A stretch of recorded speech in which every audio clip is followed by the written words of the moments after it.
eventually I did put it on a record. And just around the time I was recording it, I met some friends of mine, bluegrass fans, who know a lot about bluegrass. And they told me that's not a Bill Monroe tune. And I said, I'm surprised to hear that. Because all I can find on the records, you know, the kind of copyright list, is that it was written by Bill Monroe. And they said, no, it was written by a fellow called DeFord Bailey. But DeFord Bailey was a harmonica player, a black harmonica player. And he was one of the first big stars to come out of the Grand Ole Opry in Nashville back in the 20s. I say big stars, actually he was very small. And of course at the time there was a lot of segregation in the country, especially in the South. So when he'd be on tour with them, he often wasn't allowed to stay in the same hotel as the rest of the band.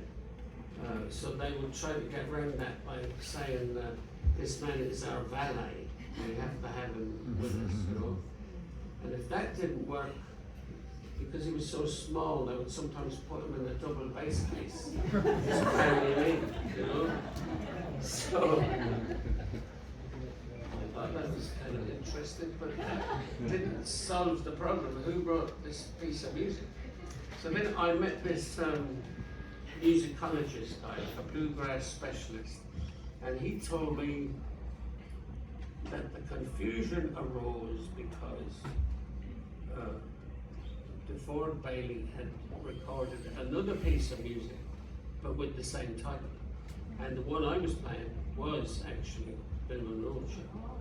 So I thought, well, that often happens in Irish music too, you know, that people get confused about whose tune it is. So anyway, the title was Evening Prayer Blues. I put it on the record, and it was fine for a year or two.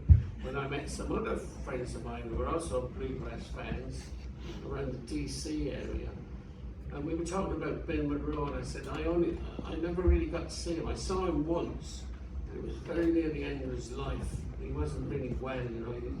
I'd love to have seen him in his prime, with that great band, you know, with Kenny Baker and all the other guys playing.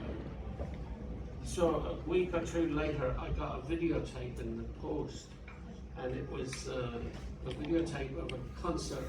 I'd say it was probably from 1972 or 3.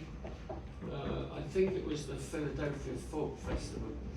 So like a 50-minute set. It was an open air gig, whatever it was. But it was great. It was fantastic. And all those great players were with it. And I was watching it, and wow, this really was a great band, you know. And Bill was in his prime, and he was singing great, playing great. But then all of a sudden, he walks up to the mic and he says, "Gonna play you tune now from DeFord Bailey." Well, that answers that.